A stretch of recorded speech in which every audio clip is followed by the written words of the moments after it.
Roman Sky is a very melancholy moment within that album. I really wanted this thing to start and build and make an impact. When I think about it, I think about the ashes of his body in the sky. This isn't my first rodeo as far as stepping into an established band. Even the smartest people who have lived on this planet never figured it out. What's the point?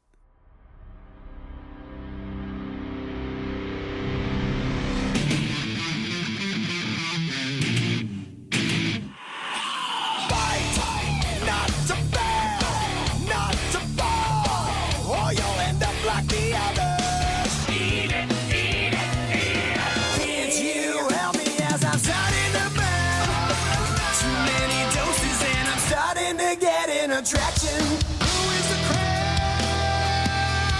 How pierce through the cage as we perform here upon the stage.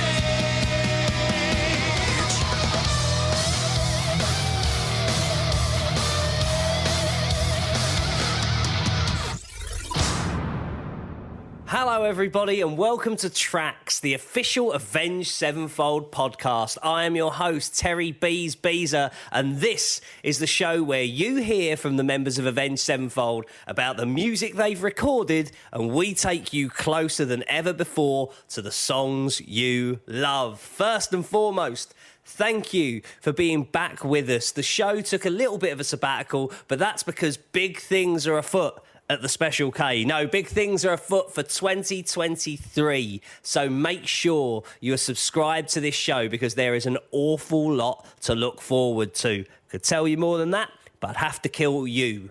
All of you. Don't want to do that. Who murders their audience? Anyway, coming up is the first foray that we're going to take onto the stage as we cover Roman Sky. We are going boldly where we haven't gone before, and that is into religion and the cosmos and the life and death of a 16th century philosopher. Oh yeah, that's right. He's a philosophizer. And if he were alive now, the guy that we're going to talk about, who this song is about, he would definitely have been a guest on the Joe Rogan podcast. Absolutely 100% nailed on. It also features one of the best vocal performances in the history of this band, and you can take that to the bank. This show was recorded over the course of the summer and the fall, so you've had to wait long enough for it. Enjoy this look at the monumental, moving epic that is Roman Sky. Just before you go, tell us how the heavens glow, weightless evermore. As you walk beyond that door, shine forever true.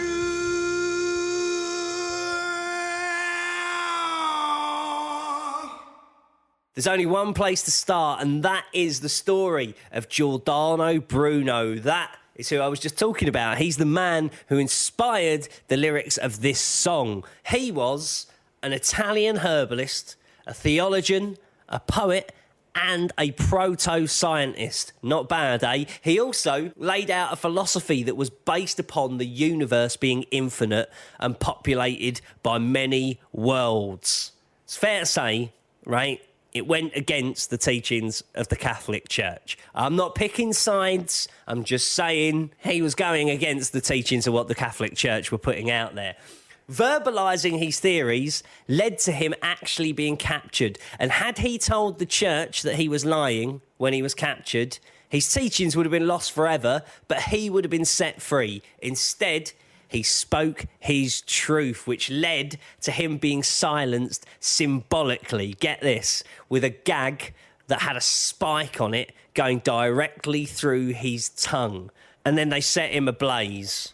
How Cannibal Corpse is that? Anyway, here is Matt to delve a little bit deeper. There's a lot that goes into this because there's a lot of unsettled history in a way.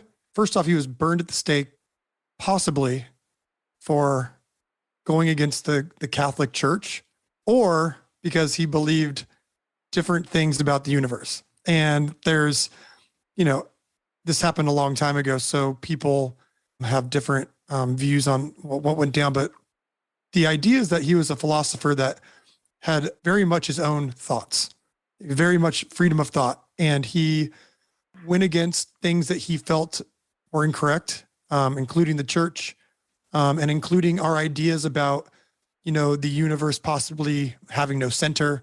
And during that time, that didn't bode well for people, and he was killed for it. I was aware of him from school, but it was actually Cosmos that really brought him more into my attention, since we were working with Neil on this record and doing, the speaking portion for Exist. I was really digesting all of my Neil deGrasse Tyson information, and I came across Mr. Bruno. But it's interesting because this song was going to be about something else. And Brian actually called me and he felt that it wasn't strong enough. It's all right. So here's where it goes into these little messy webs. I like the idea of, because the record was so existential, and we were talking about things like not only artificial intelligence in the future, but we were talking about things in the past and the Big Bang and quantum mechanics and physics and the way that we live this world and what does it all mean. So I thought it was interesting this period in time where they had medicine men, this idea of like the ayahuascas and the deep plant medicine that our ancient civilizations were using. I thought it would be a cool idea to kind of go into that sort of stuff, but I couldn't really figure out the correct vibe for it. So Roman Sky, before it was Roman Sky, was going to be something of the sort of Medicine Man this, but then I know Pantera did a song called Medicine Man. So I didn't want to, so it was really like iffy of what we were going to do.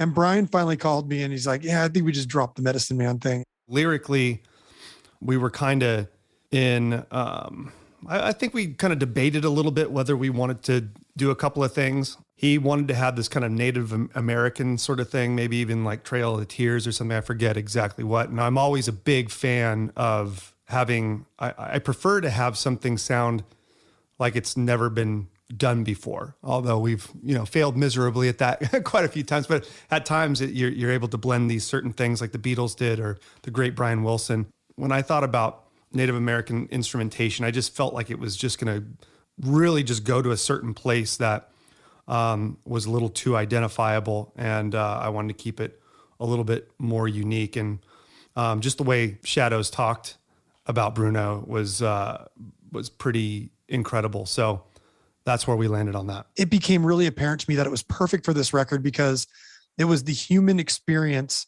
of this freedom of thought and this freedom of ideas, and mixed with science and being completely drowned out by the church at the time.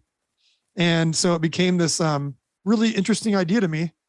And then I hit him up with it, and Roman Sky just sounded like a really cool title. And when I think about it, I think about the ashes of his body in the sky, kind of floating overhead while all these people kind of live their lives and they don't understand the tyranny that they're under. And so, yeah, that's where it came from. Bruno was willing to consider and communicate new ideas and new ideals and new philosophies, and that is always risky business when it comes to the court of public opinion. You know what I mean? If someone has got a new idea or a new way of being, it's usually met with mass hostility. And something that is a big question to ask Matt, but something worth exploring here is the world an enemy of new ideas? The Deathbats Club know what I'm talking about. You can't take every wacko's idea off the street and say, well, it's a different idea. It's got to get a fair shake, right? There are ways to do this, and there's ways to stand on the shoulders of the ones that came before you, the things that are proven. Let's keep moving forward and questioning things. And what science does is it really just, it needs to be proven over and over and over. And that's when they settle on certain things, right? There's things with, I listened to all these books with Brian Greene and, the Sam Harrises of the world or the Sean Carrolls. And there are many things that a lot of the greatest, philosophers and scientists don't agree on yet because the numbers don't match up. But it takes special ideas and creative thinking to go, okay, well, let's go down that rabbit hole and see if we can make that work. And so, I think you need new ideas. And I actually read something the other day. I'd love to read this. And this has to do with Jefferson when he wrote the Constitution, which I think is interesting. And this plays into like America, right? Where we get these people where there's things that work, and then there's things that as we move forward and as the human mind moves on, things have to change, whether it's science or religion or just your belief system and or the way you run your governments. And he wrote, I am not an advocate for frequent changes in laws and constitutions, but laws and institutions must go hand in hand with the progress of the human mind. As that becomes more developed and more enlightened, as more discoveries are made, new truths discovered, and manners and opinions change, with the change of circumstances, institutions must advance also to keep pace with the times. I think this is important because, just because an idea made sense 3,000 years ago doesn't mean it makes sense now. And just because you've got a wacky idea, oh, I haven't seen the curvature of the earth, it must be flat. That doesn't mean that holds water either. Some things you have to agree on. And that's a very, hard subject with human beings. But we need to be very smart with how we move forward. Last point I want to make then about Mr. Giordano Bruno, and that is, this is a man who died for his ideas. I speak to you, in fact, not to kind of put myself front and center here, but I moved to the United States of America because I believe rock music can be packaged in a more exciting way and that there are better bands out there that are not necessarily being served. But even as someone who has traveled the Atlantic Ocean for something they believe in, I'm not sure I would be prepared to die for those ideals. So I asked Matt, could you put yourself into the mind of somebody who would be willing to give up his life for his ideals? I think I can. I think the reason I can is because there becomes a point where I think we all go through these evolutions in our life. And I think it depends a lot on your worldview. It depends on a lot of what are you living for? If you can't be the philosopher, be the teacher, be the thinker, be the outspoken. And I just would never dare to put myself in somebody else's situation. Many people have different mindsets on what their purpose is here on this planet. And if you take an absurdist view, there is no purpose. You're simply a clump of cells that happen to be observing itself. You are here. You might as well enjoy the time you're here, but trying to change things for the better might be a purpose that you give yourself. Presenting purpose and coming up with your own purpose and inventing your own purpose is what many people on this planet believe life is all about anyways. And then there's other people that go like, oh no, like I want to make a bunch of money. I want to get a great job. I want to have a wife. I want to have kids. And I think a lot of times they get to the end of that and they go, now what? Right? There's no real outline of how you should live your life or what it all means. We simply don't know. So I think it's beautiful that some people are willing to give up their life for their ideas because it really adds to the culture and the ideas moving forward. Like we're talking about something in 2022 about a guy that if he didn't do that, we may have never heard of him. And what he gave to society is deeper and more meaningful than many, many, many people that came before him and after him. And this isn't glorifying in any way what he did, but sometimes there's those people that believe so strongly and there's just no other way for them. And so I don't have an opinion whether it's good or bad. It just simply is. Time to bring in the rest of the band. We're going to welcome Zachy Vengeance, Johnny Christ, Sinister Gates is in here as well, and especially it is a joy to welcome back to TRAX Brooks Wackerman. It's just a shame that the first question that I'm going to ask them all is, are you religious? No, I'm not. I love learning about religion. I went to Catholic school when I was younger. And then I joined a band called Bad Religion. So, that's how that went.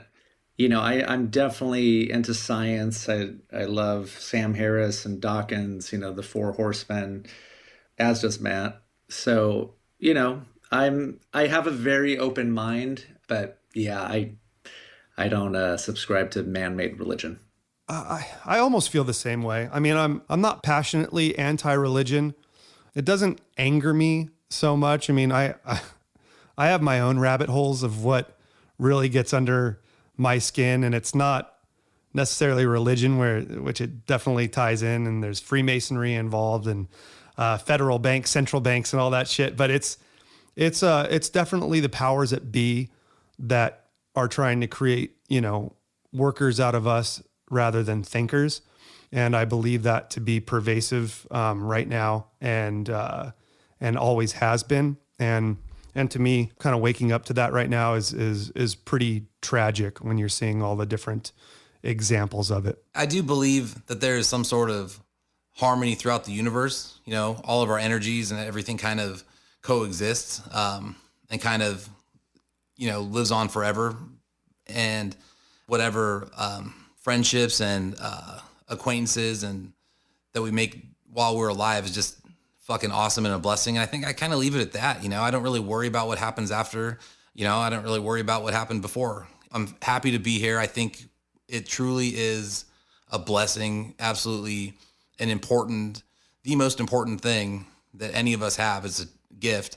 And I'm thankful for that. But as far as like religion and, stories that have been told and stuff, I've learned a lot about most of them.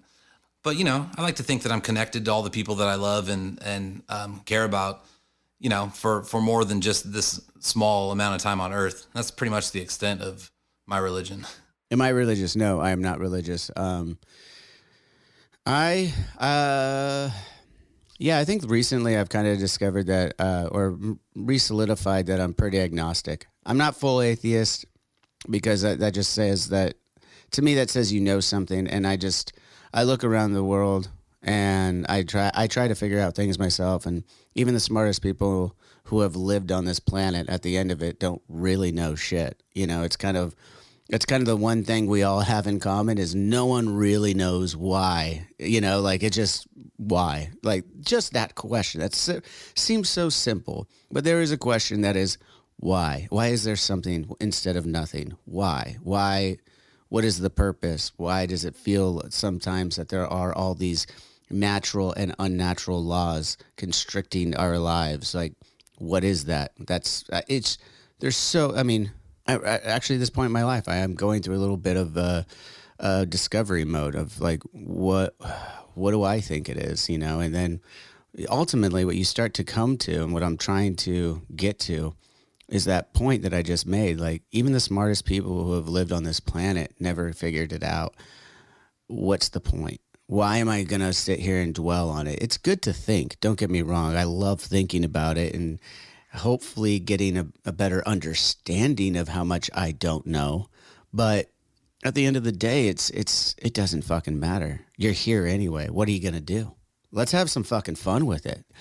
I think that something created it. I don't know. I don't think that, life was a happenstance. And I don't mean just life on this planet. I just mean the particles, what create life, all the molecules, everything on and that's even what we know at this time in history. Come on, man. We're dumb as fuck. There's so much more to learn, and it's not gonna change that much in my lifetime. So I'm coming around to accepting the fact that I just don't know. And I think that's okay.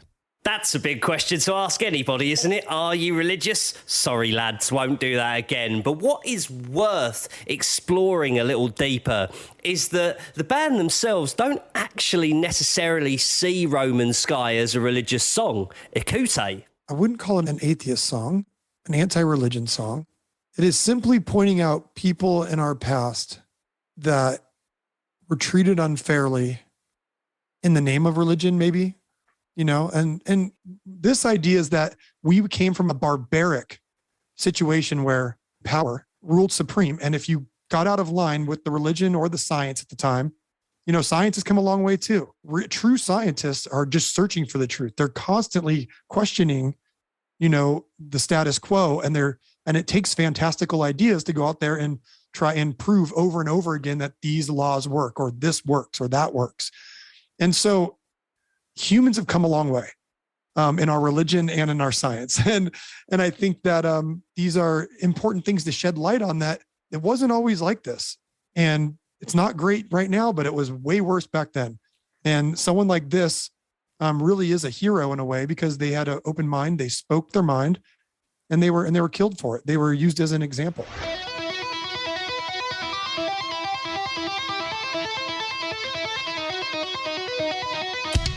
As discussed, up and down every single country you want to name and online and everywhere else, a lot of people have a lot to say about the stage as an album, but one of the things that I think is absolutely undisputed is that this is a really ambitious body of work, and it covers so much when it comes to exploring human evolution and who we are because of where we've been and where we're going into the future with AI and all manner of Black Mirror, Skynet, Mr. Robot style shenanigans that could be on the way. But what is interesting about Roman Sky in all of this is that it is a more human part of the stage's story.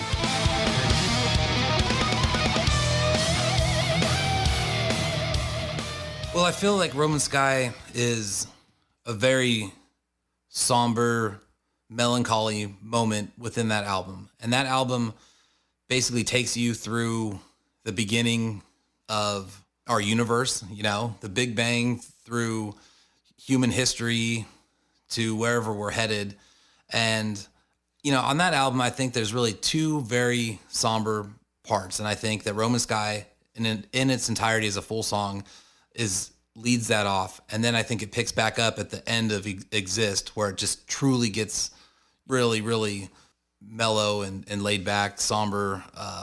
So it really serves a purpose within the album because the album's so sporadic. You know, it starts off heavy, you know, continues on, it gets very progressive, almost futuristic at times, doing stuff that we've never done, very technological, I guess would be the way to put it. And then Roman Sky is very, very human. And we really put a lot of thought into, you know, where we place the songs, what songs we write, and how we put them. Because if you listen to the album as a whole, we want it to really bring the listener through all sorts of emotion. In my belief system, I just believe that we are flesh and blood bound by the laws of physics. We don't live outside the balls of physics. We are simply particles that were put together in a way that can allow the universe to observe itself. And so when you take that approach and you look at a guy like Bruno, who is a piece of the universe, and he's starting to figure out himself and the universe, or observing it at least, for the small amount of time that Bruno will be on the planet, and we'll all stand on each other's shoulders, and we'll all take this information and we will test it, and we will try to break it down, but we will try to figure out the truth. But that's what humans do. And so where I felt it fit in is if you're going to have things like the Fermi paradox, where are they? And you're going to have things like the Big Bang exist, where here's the explosion of the particles. And now all of a sudden you've got these, you know, these clumps of cells that are forming on this planet, and they've evolved to a point to where they can observe themselves. They can think, they know they're going to die. They know that they're not here forever, but really they're just going to go back into the universe that they came from.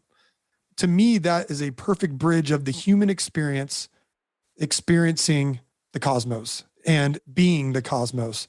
And so I felt it fit on the record. We were all starting to listen to podcasts and audibles about space and astrology. I was just listening to things because I'm not a very strong reader. And to be honest, like, we were just all very interested in this at the time. And it helped with it became obviously a muse to some lyrics and to some ideology we were just having. So, you know, when he comes in with the specific reference, I just listen and I go, that's really cool, man. Like, that's a great idea. You know, like, tell me more. And then, you know, while we're having lunch, maybe he explains the chapters or excerpts that he's read about him and why it inspired him. And at that point, it sounds great, man. Let's go. Okay, so we've delved deep into the meaning behind Roman Sky, but it's time to turn our focus to the music itself. Before we do so, I just want to say thank you for being back with us on TRAX. This is the official Avenged Sevenfold podcast. I'm Terry Beezer. Make sure you're subscribed, okay? Because not only are we telling the story behind all of the biggest and best and weirdest and most obscure songs in the Avenged Sevenfold back catalogue, 2023 is shaping up to potentially be a massive year for the band, and who knows what is in store. Not I couldn't tell you a damn thing, but what I can tell you for certain is that Roman Sky is an epic. There is so much to cover, so let's get on with it. Brooks Wackerman, on his first experience recording an album with the band, is coming up. You'll hear about the only time that Roman Sky has ever been played live and why that performance was such a nightmare. See what I've done there? For one certain member. But first, it's one of my favourite things that we do on TRAX. Here is a sit-down chat discussing music theory with the Lord of the Riff and the head of Shred, Mr. Sinister Gates.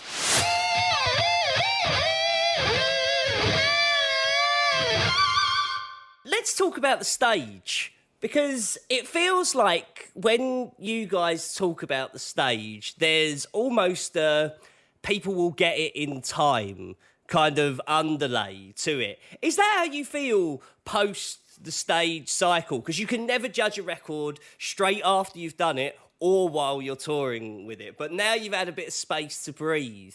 How do you feel about the stage and its standing with the people?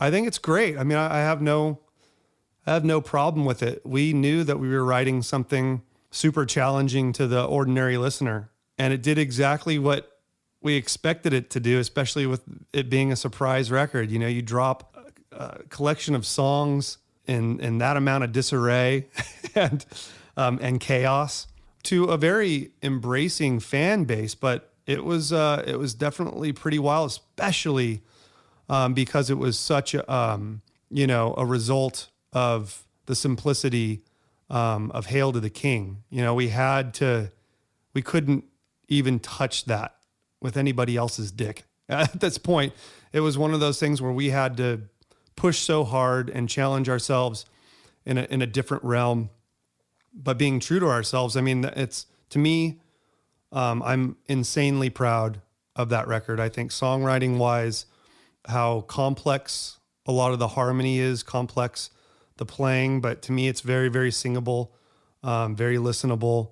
But you know, if you found out about us through Hail to the King, or even Nightmare in certain aspects, you know, you weren't going to hear sugary, poppy, or classic rock elements on this. This was going to be Avenged singing what we thought were singable top lines or melodies, but with chaos harmonically underneath, like chords. When I say harmony, I just always, to clarify, I mean the chords. Like all the chord changes, the harmony is so fucking violent and all over the place. And so we really got back to kind of our classical roots and a lot of jazz too, exploring some jazz stuff. A lot of fucking R&B, a lot of hip hop on that record. It's hard to tell, but it was probably the most hip hop influenced record other than maybe self-titled. Yeah. But it was, especially harmonically, I mean, doing a lot of those different types of modulations, key changes and different things like that. But people are kind of waking up to it, you know? Yeah. The critics fell in love with it. I think we actually established ourselves as a legitimate band for the first time globally because of that record. Got all the biggest offers for headlining festivals across the world, and we're able to make our point that we were a headlining band from then on, you know? And so, I mean, to me, it's the most important album. Maybe not song. There's not a song that's the most important. I would say Little Piece of Heaven's probably our most important song, but our most important record is that record. That took us to the big boy leagues. So I've got to ask about the hip-hop influence there, because it's funny, when you said it, or potentially, like I thought to myself, self-titled, and that's what you said, because I can kind of get where you're coming from with that. Could you explain that hip-hop thing to me and the audience? That's a super interesting take, and I love getting really deeper behind the songs in these bits. Yeah. So the song Angels, when Matt came up with that melody. Took me years to make my motives clear, and the days have not been kind. And na, na, na, na, na, na, na, na, na, like just lethargic, repetitive vocal. That was just so hooky. And then full R. Kelly when it goes, I believe,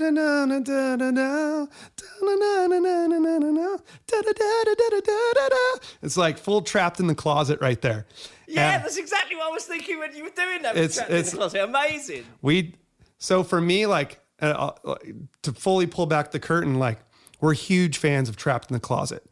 Now I like all the inflection, but he takes something and like I always loved those chord changes, but wanted to write. I'm going to sound blasphemous to a lot of people, but a better melody, whether it is or isn't what I'm talking about. But that was my search, is to do something. So I really wanted this thing to start and build and and make an impact. Mother washed the devil from my hands. Pray the Lord I have the strength to stand. Mother, tell me, was it all a lie? Show me where the angels die. That's the most obvious one. Then there's things that are just very rock and roll. You wouldn't hear it, but maybe there's chords or stuff there, scene changes like in the stage and the bridge. That's, there's some Kanye influence and stuff in there where he changes keys and gets darker. But yeah, I mean, that's kind of all we were listening to, with maybe some harmonic reinforcements from some like blues, jazz, and classical.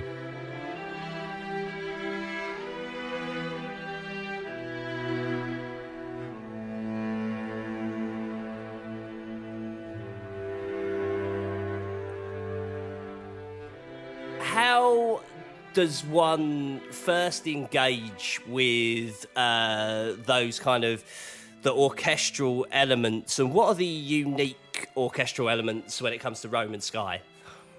To be honest, Roman Sky is very simple. I kind of had an Aaron Copland sort of sound, like, I don't know if he's Americana or whatever it is, like just it's kind of Wild West, frontierish. So it has that. There are these touch points, as we like to say, where there's the Native American thing in this, and I think that's probably where Matt kind of heard some of those things. But I hear Aaron Copland vibe from boom boom.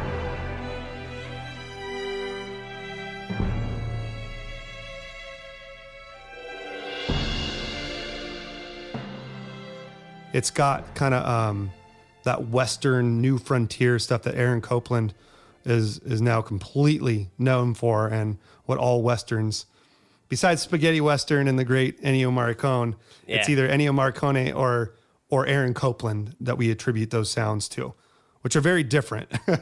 but they're like, again, there's touch points to it all.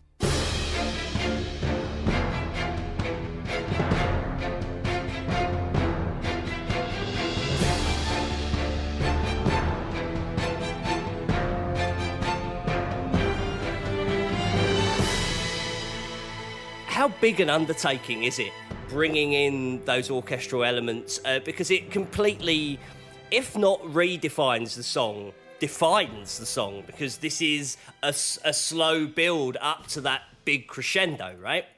Yeah. We're very fortunate at this point to have access to a lot of cool tech. And so, we do a lot of it here, all the demoing here, in this room, and, which is in my home. And basically, we have an electronic drum set and then, tens of, if not hundreds of thousands of dollars of sample libraries, that sound fucking incredible. That synthesizer stuff, I mean, unique synth pads and stuff, like there's a thing called the Rolly that is super expressive if you're doing lead lines that really execute the many different articulations of an orchestral classical instrument very, very fucking well. So a lot of things collected over the years that allow us to be pretty autonomous when we're working on these things, rather than previous albums where we threw it to people that had that and maybe went in, If the guy was in Hollywood or something, we'd go in and we'd check in like, oh, we like that line. Maybe we'd change that. But now we are very capable of doing it all ourselves. And so it's like anything else. You hear melodies and harmony. So it's literally a song within a song. It's just a different song that you layer and superimpose upon your song to add depth.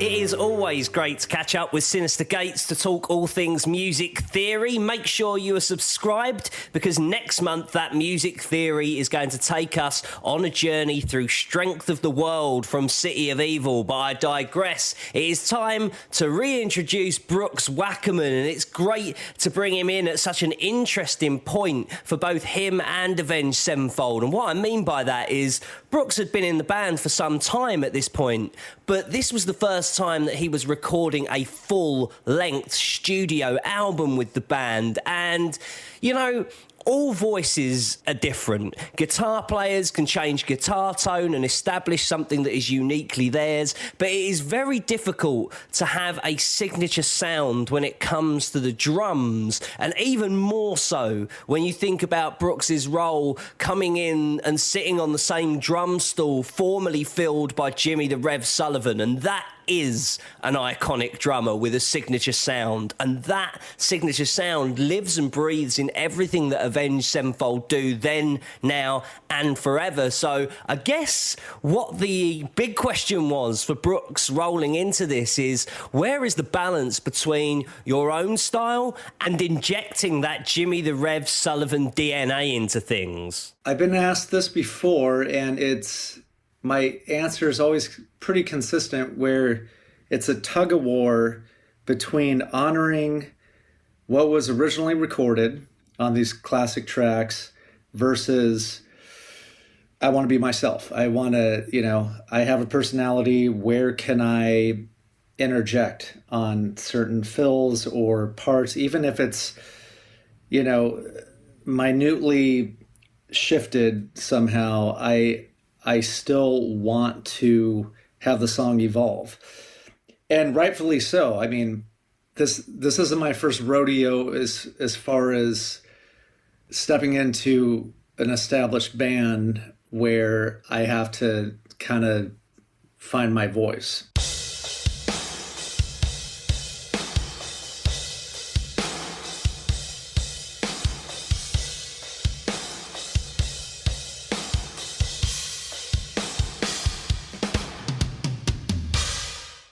I don't think about it much, to be honest with you, because once I start playing with the guys, I think I know where to take it, where I can respectfully change it without disrespecting the original song. So, yeah, and but I do have to check in occasionally where, okay, well, maybe I'm getting a little too nuts here, and let me listen to the original. Okay, I won't do that. I won't do what I'm doing live. Let me go back to the original. Okay, I'm constantly putting things under a microscope, but then at times I'm not. And when I'm not, that's when I seem to play the best.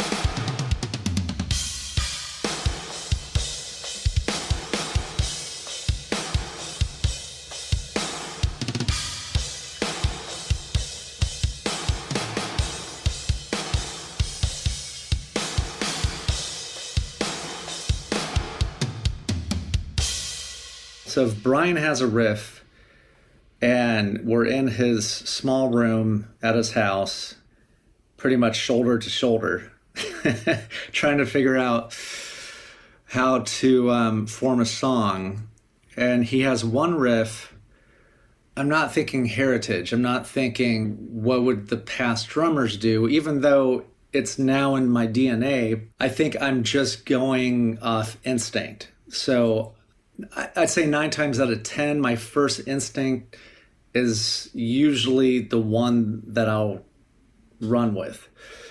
So that's one example. Of course, we'll go back and forth. And another example is the song Paradigm on the stage. I wrote that drum part and I had that in mind. I brought it to Matt and Brian, and they wrote a song around that groove.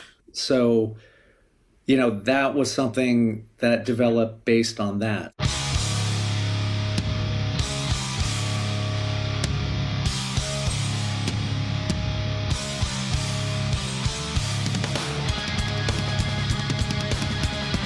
If I'm trying to deconstruct a part that I'm not happy with, I'll just go into my bag of styles and just try everything that makes sense and hopefully land on my feet somewhere. But yeah, to talk about the canvas, I just try and keep it blank and just throw color at it. And sometimes it's a Jackson Pollock. Other times it's a Banksy. Great to have Brooks back on the show. And I want to talk about, I think perhaps one of the best things about Roman Sky is the role of the orchestra. But I just wanted to touch base with Matt about not only the role of the strings on this song and how working with an orchestra actually works, but also how the band have evolved when it comes to writing epic songs. Consider I Won't See You Tonight Part 1 as the first Avenged Sevenfold epic. It's fascinating to hear his take on the evolution of that side of their game and how self-analysis has enabled the band to continue to hone that side of their craft. Yeah, I think the big difference between those older records and something like the stage just has way more dynamics. And dynamically speaking, adding in textures one by one and not trying to quote unquote blow your load too early is something that it took us 15, 16 years to figure out, to do it properly. And the way that we were writing the arrangements, it was just all about the vocal, and it was all about, the more you add elements, the less space there is for a vocal and the less space there is for everything else. So if you've got a good vocal, just strip it all back and just let it be.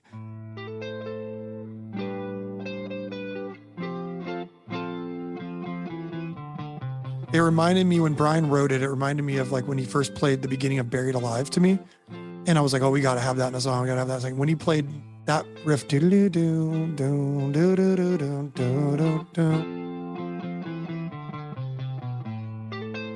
so iconic to me and like sad. That guitar lick that I heard so many times from Brian was just so, it's almost like a cross between like a classic Led Zeppelin line and like the Jimi Hendrix Little Wing kind of vibe. Like, and I'm just like, that really, you kind of know when you hear a riff like that it really needs to breathe on its own. One thing that we've done a lot of is we've taken things that I think are really good and we've put too much stuff on them, or we've moved away from them quickly. And this one we just wanted to milk. It was all about the riff and it was all about the vocal. And we just said, just leave it as it is and leave it raw. And I think having, the human element of Bruno in it, it just felt the right way to approach it was a human approach with nothing on the vocal and just one guitar riff for most of the song. Coming up in a very short while, we're going to be talking about what I think might be my favourite element of Roman Sky, and that's M Shadow's heroic vocal performance. That's coming up a little bit later on, but before that, there's another performance I just want to bring to your attention. That happened on October 19th, 2017 at the Grammy Museum here in Los Angeles, California. That is where the band's only performance, the first performance and the only performance of Roman Sky took place. And it is fair to say, as we take you through these chats, it brings back something of mixed memories for the guys. Give it up for Avenged Sevenfold.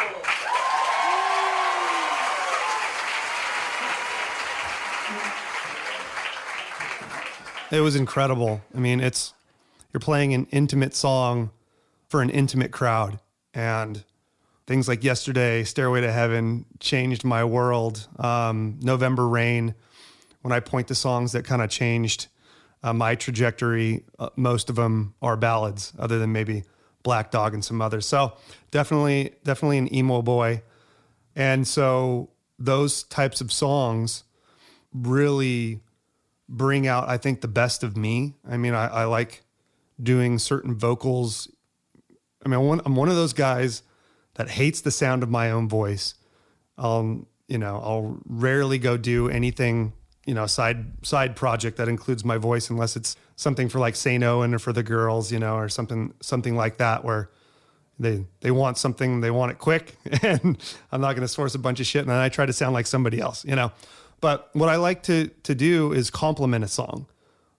So doing that falsetto part above that, I think is sensy as fuck, but it creates an emotion to it. And like I said, playing those types of chords and over at the riffs, I mean, it's all really, it lends itself very well to an acoustic guitar in an intimate setting. You want to do it?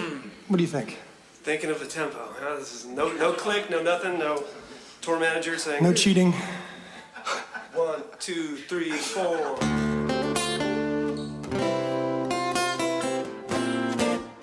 When you're playing a song completely acoustic, you're completely naked to mistakes, and it's a tough song to play. I mean, some of the chords are hard, and you don't want to mess them up. So we rehearsed for the Grammy Museum, and we had it perfect. I was completely ready. Started the song, I got through the intro, and my mind completely went blank. I was just listening to the song, taking in the surroundings, looking at everyone around me, and I just forgot every chord that I've ever learned in my life, every chord of the song, and it felt like an eternity. So I'm sitting there thinking, I don't know what chord comes next. I don't know what chord comes after that. I don't even know what is a chord. And I go back and I'm thankful when I listen to that recording that you don't really notice it. I mean, I can kind of hear a little blip, but during that time that I had a million thoughts go through my mind, and it must have only been a split second, and I caught back on. It was the weirdest experience. So now I'm scared to death to play that song. I think if you go back and listen to the Grammy performance of that, you'll notice the blip, and just imagine that 1 second or 2 seconds seemed to last an eternity for me. It was like a nightmare.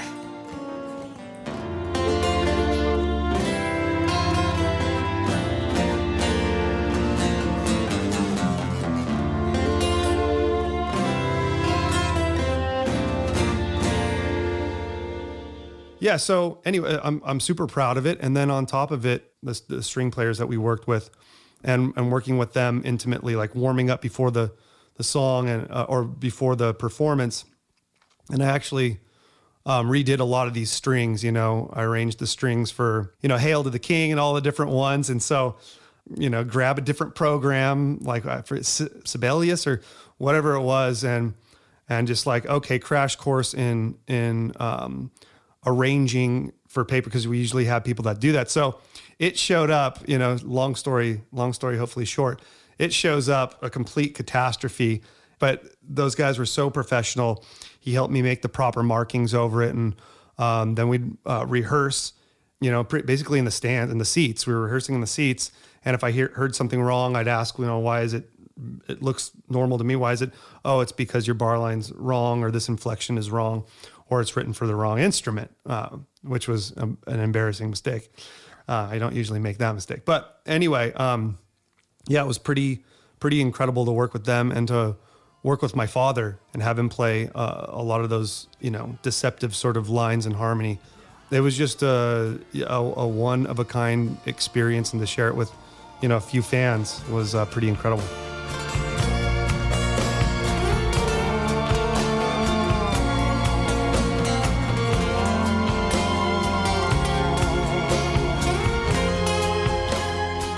It's very, very cool. Grammy Museum was amazing. They were super accommodating, but it's not like MTV Unplugged, where it's just a big stage, open, vibed out, really cool.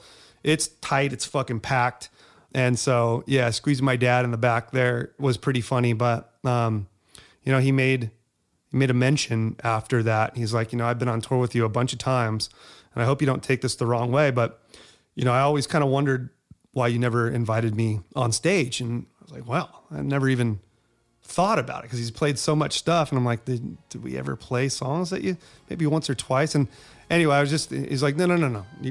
Let me finish. He's like, it was very much worth the wait to play on this stage with you in this setting for the first time. He said it was one of the greatest moments of his life. And I'm getting goosebumps even talking about it. It was a really incredible experience.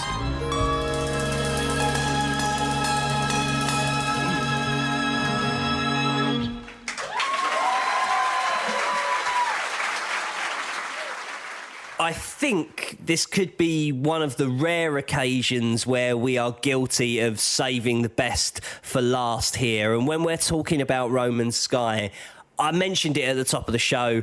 I think that this song is one of the best vocal performances in M Shadow's entire back catalogue. This is a powerhouse performance, but I could sit here and talk for ages about how commanding I think it is and how majestic it is and how it enables the storytelling with true emotion. But what is particularly cool about what you're about to hear is each of the members of Avenged Sevenfold are interviewed individually for this show, so they're not in the same room, and they didn't know what each other had said, and they all picked a different thing that is cool about him and his vocal, and that is the kind of versatility, the fact that they all had something unique to say about him that sees him rightfully heralded as one of the most distinctive and unique rock voices of the 21st century. So here are the members of Avenged Sevenfold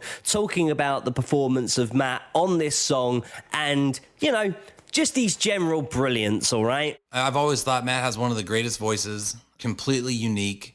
And I've known that since before we even started Avenged, just since we were playing in separate bands in high school. He was always, when he was 14 years old, he had a full grown-up voice. We're singing in punk rock bands and we sounded like kids and he sounded like a real singer, so he has that gift and he continues to work really hard on it. But truthfully, when it comes to these performances, his very best performances are when you can just tell that there's true passion in what he's singing, like I Won't See You Tonight, Part 1. Cry alone, I've gone away. No more nights, no more pain. Or, when he gets the sad parts in Nightmare album, when he's kind of referring to Jimmy even subconsciously, like the end of Danger Line. I mean, it's almost hard for me to listen to that song without getting tears in my eyes for real, even, however many years later this is. It's a hard song to listen to because he's not just singing. He's not just trying to sound good. He's really singing important lyrics about stuff that we really care about. And I think you hear that in that performance. It just comes out. It's just natural. It's just really passionate. And that's when all my favorite vocal moments happen from that guy. I think his dynamics are amazing. I mean, I've never worked with a singer where he's able to, have a screamo side and sing like Axl or sing, like Freddie at times. So I just think just how broad his styles are with singing is what stands out. His phrasing too is really interesting and unique. I don't know, just how his syllables sit within the song is unlike anything I've heard or with bands that I've played in. There's just a great dynamics and peaks and valleys in his performance. So I'm sure as a mixer, Andy Wallace probably just loves mixing him too because it's so musical with how he executes. As the embers rose through the Roman sky. When he's passionate about a lyric, it really comes through. Part of that storytelling is getting into character. Tell me, will you come when they took your life? I'm not trying to disparage this. It's just a different thing, but instead of being thespian, about it and acting it out. It's just really like, I mean, he's pissed, you know. It's a beautiful story, and he's, you know, the man's in defiance of church, and they burn him for, and those type of things make Matt angry. They make him very, very angry. And it shaped our history. And so it's going to shape our future. And so to me, it all kind of plays in. He's very passionate about those things, you know, and it's that you can hear the pain in his voice. You can hear the tragedy, and he's just an amazing storyteller. It's just very much him telling a story about something completely different than his life's trials and tribulations or ecstasies or adventures or anything. It's pretty amazing to have somebody that can do that. Just before you go, tell us how the heavens flow, weightless evermore, as you walk beyond that door, shine forever true. He has the strength in his vocals that he's developed over 20 plus years now of singing and relearning ways, and always constantly treating it like any other instrument, constantly working at new ways to do things and what sounds cool, and new, you know, taking inspirations from a lot of other great vocalists, and at the end putting it in and making it his own and able to stand out on his own. Like he's gifted with a unique voice already, right? But then, and you could just rest on your laurels there. He could have rested on his laurels a long time ago on just having a unique voice, and a unique sounding voice for rock. And that probably would have taken us pretty far, but he took it the next level and devoted all this time and all this effort into a craft and making it something different. And I think songs like this kind of show that, because you come in very softly, but it's still a main focus. He's got a doubled harmonied voice that comes in very almost falsetto-y. It's just his head voice, but it's almost falsetto-y. And then as the song progresses, as everything gets heavier and heavier, then you have that crescendo where it's like classic Matt. As you will sentence me, your fear is beyond mine. Yeah. As a band member, you know, fellow brother, you kind of take for granted, to be honest. I kind of, you know, just assume that that's how it's always going to be, right? You know, like it's like, you know, that's Matt. I've grown up with them. You know, that's what he sounds like, you know, but then when you really think about it, it's like, wow, he really created his own niche and his own craft in it.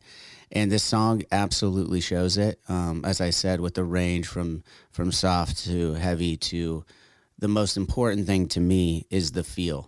When he's laying it down, when we're in the studio, that's something that's always critical, is like, yeah, you can nail the fucking notes, but to then add the lyrics that we've talked about already, and to then add the feel and the emotion. I don't think just singing the right lyrics and the right notes gives the listener that impression that they need to understand, this is why I'm focusing on this. This is why this vocal line can stand out on its own. It has to be felt. And when you see Matt in the studio a lot of times on usually our ballads, but just in general, he's very focused on feel when it's coming in, and like, is this the right time to start bringing in that, you know, classic M Shadow's voice? Is it the right time to start doing this? Like, where's the feel of the song going? Where's the feel of the lyrics going? Where's just the general emotion? I think that's something that I don't think you can necessarily be taught, but I think when he thinks about it and has done it so many times over the years now, he just knows what to do now, and it's really fun to watch. Just before you go, tell us how the heavens flow, weightless evermore, as you walk beyond that door, shine forever true.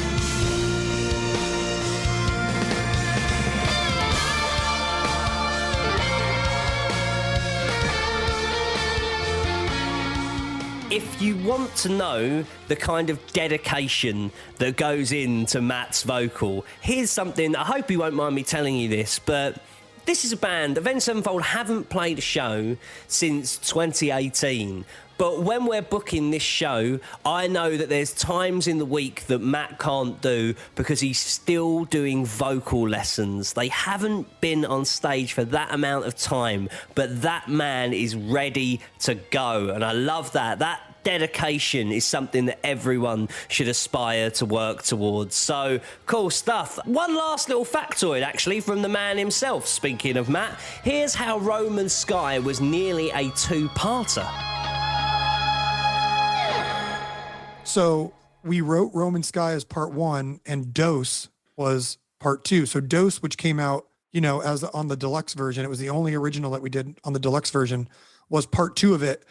And part 1 was going to be, a little Ennio Morricone influence, and then new Ennio Morricone, which was more like Hateful Eight and things that he had done with Quentin recently, which were much more like deeper instruments, a lot less light. We made both the songs together, and then we decided that the record was already getting a little long, so we ended up cutting Dose. But I think it's an interesting tidbit that those 2 songs were written as one big song. Is there a way of editing them 2 together to make what would have been? Maybe. I think we'd have to do some work. But I think one of the most interesting things we've ever done is the end of that song, because it's constantly switching keys and constantly evolving. And Brian to play something that's cohesive over it and listenable with the chords never really repeating and the choir. And then that's a story. Trying to get that choir to figure out how to sing those parts, because they're used to being given something and then they're in a key and they're singing it and then on to the next thing. But this thing's going like,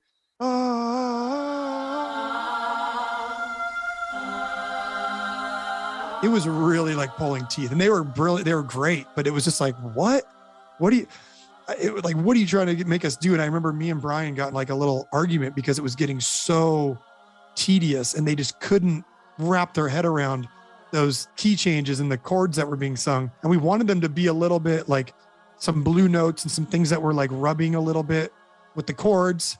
And so that was throwing them off because they weren't used to that. And anyways, it was a really fun thing to make, but it was a much bigger thing that I think benefits from not being the bigger thing.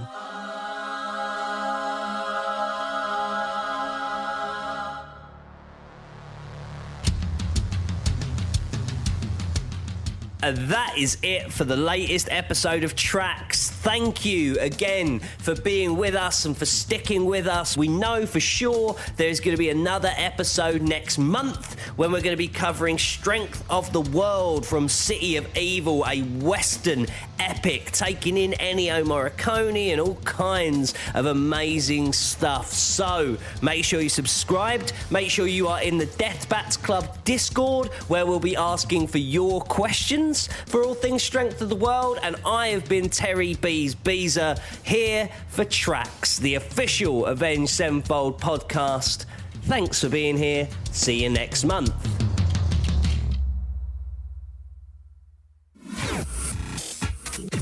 There's no drinking in the studio or whatever it is. The only time actually that we have a couple of drinks is when we're doing orchestrations and stuff. And even on this last record, this last time, a couple of months ago, we didn't drink until it was done. Because the one before that, it was on my birthday at Capitol Records. Ringo Starr's there. We share the same birthday, July 7th. He's got his entourage. I was fucking hammered. M Shadows, fucking hammered. And it took us, I was locked into this little interim thing where they store a big piano where nothing can, make the piano reverberate or resonate or do any of these things to getting these sympathetic tones that come across. So I'm locked in this thing, analyzing a choir part, the end choir part to Roman Sky, which harmonically goes everywhere. And I thought, we can kind of wing this thing. It wasn't written out, just things that I'd kind of written on piano here and there on our software and stuff here. And I thought it was going to be a piece of cake, and it just changes keys a billion fucking. Anyway, hammered, trying to find each individual note while Matt's out there talking to the choir, and you can just see the looks on their faces. It's just like they came in, we're being funny, we're trying to do it, and we just can't get the music out of them. We're like, oh my God, this is going to take some real mathematist science type of stuff. And so I locked myself into a closet and did it. Anyway, I probably won't be drinking and working again.